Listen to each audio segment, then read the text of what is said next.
A buddy of mine came by recently and was checking out my NSX with pop-up headlights. He found it strange that my VIN plate displayed NA2 and not NA1.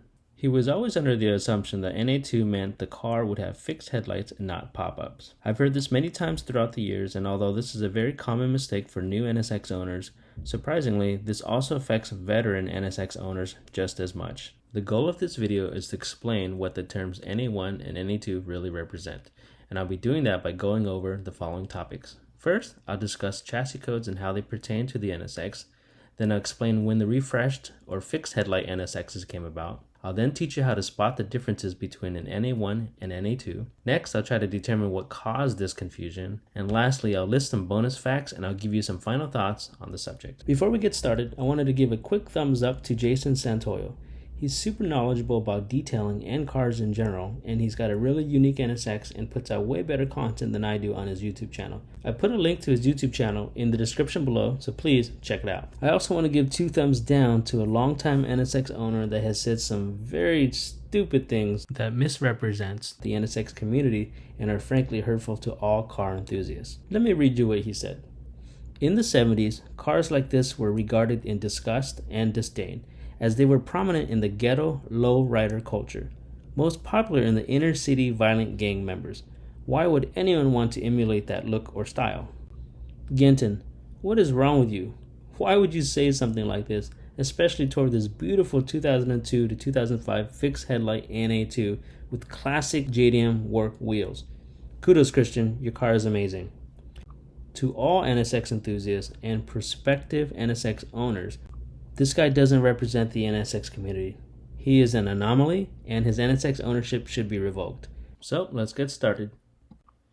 All cars have a unique chassis code assigned by the respective manufacturers. NSXs were given the identifiers NA and NC. Yes, there are only 2 generations of NSXs, one from 1991 to 2005, which we call the NA, and the other one from 2017 and on, which we call the NC. Now, within the subset of first generation NSXs, the NA, there are 2 main designations, the NA1 and NA2.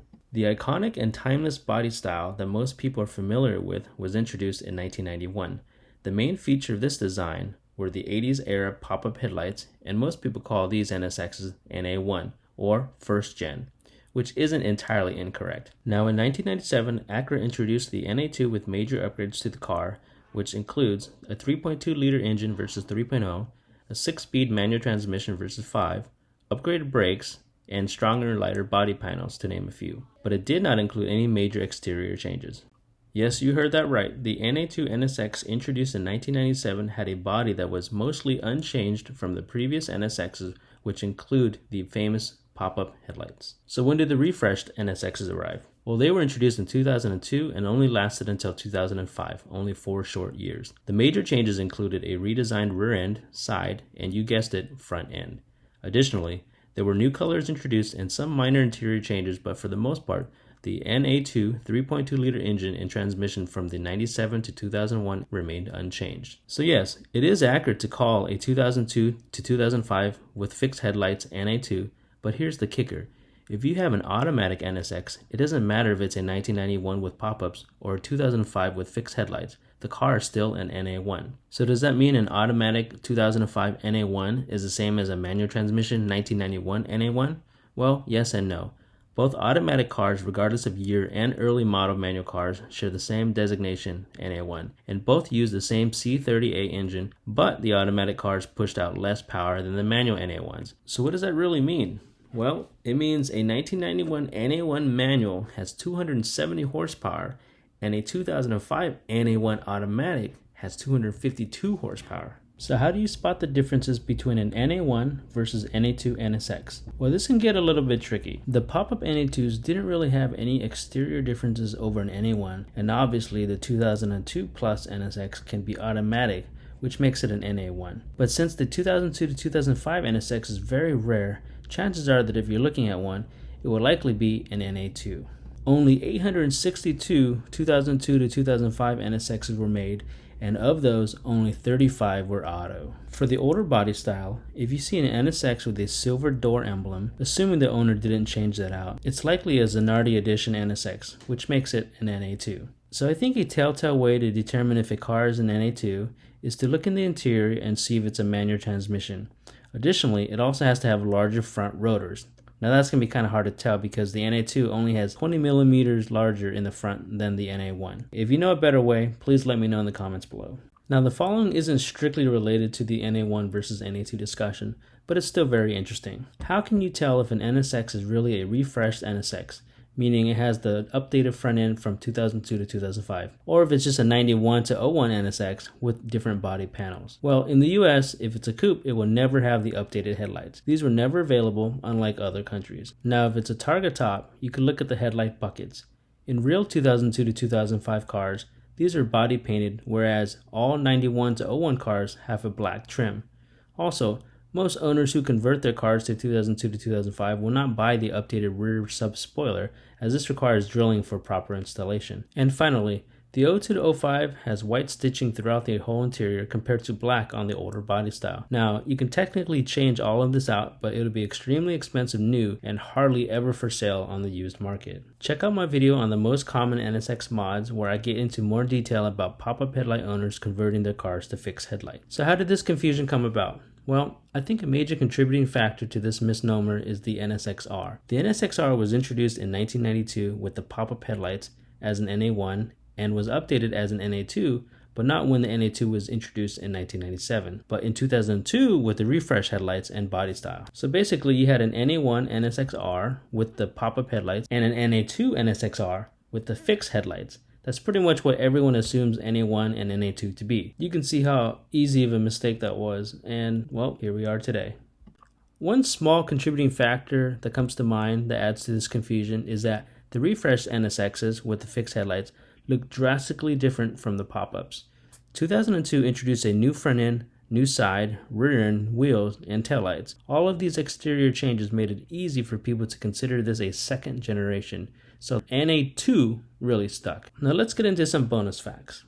An 02 NA2 NSX with the fixed headlights is technically faster than a 2001 NA2 with the pop-ups. The updated body panels are actually more aerodynamic and lighter than the previous body style, thus increasing the top speed of the car from 167 miles to 175 miles per hour. About 9,000 NSXs were imported to North America, and of those, only 2,000 or so NA2 NSXs were made, and of those 2,000 NA2 NSXs, only 862 were made with fixed headlights, and the rest, 1,100 or so, were pop-ups.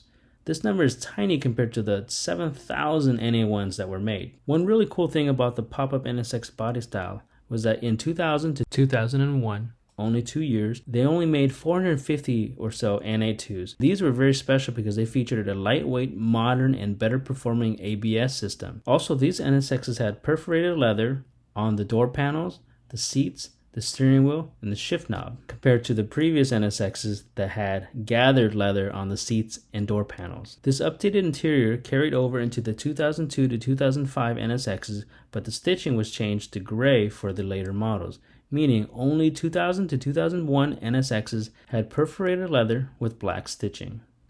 Let's talk about the NA2 coupe.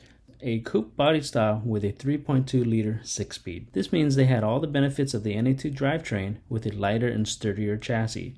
These coupes were introduced in 1997 and continued production until 2001, with only 20 or so being special ordered. On top of that, 1999 introduced an even lighter NA2 coupe, the Zanardi edition, with only 51 ever made. NA2 coupes, the Zanardi included, were actually cheaper than the Target counterparts. They were $84,000 versus $89,000, and at that time, they weren't actually selling very well. Sadly, in North America, all 2002 to 2005 had Target tops. Other countries were fortunate to offer the 2002 to 2005 body style in a coupe form. If you want to find out more information about the Zanardi NSX, I provided a link to my other video on that topic. Please check it out. I also want to give mention to what I believe is one of the most important and special NA2 coupes ever made. This car was actually a new Formula Red 1998 NA2 coupe that Acura essentially updated to be a Zanardi edition. It had most of the Zanardi components and was used in the official press photos for the Zanardi NSX. This car is colloquially known as the Zanardi Prototype. If you want to find out more info about this car, check out the link in the description below. Current owner McCool has an amazing build thread that documents the immaculate restoration of this amazing machine. If you made it this far, you're probably thinking that I sound like an asshole trying to explain something that nobody really cares about and wondering why I'm even making this video. I've even noticed that people who know the differences between the NA2 versus NA1 will actually say the wrong thing just because more people will understand them, and it kind of makes sense. Well, I made this video for two reasons. One, when I first started getting into the NSX back in 2005 to 2006, I kept getting yelled at by older NSX owners about using the wrong term. I don't want you to get yelled at. Original NSX owners can be very mean. Two, when buying used NSX parts, it can be costly if you buy something listed as NA2 and assume that it was made for the 02 to 05 body style when it's a 97 to 01 part. So be careful. Thanks for watching. See you next time.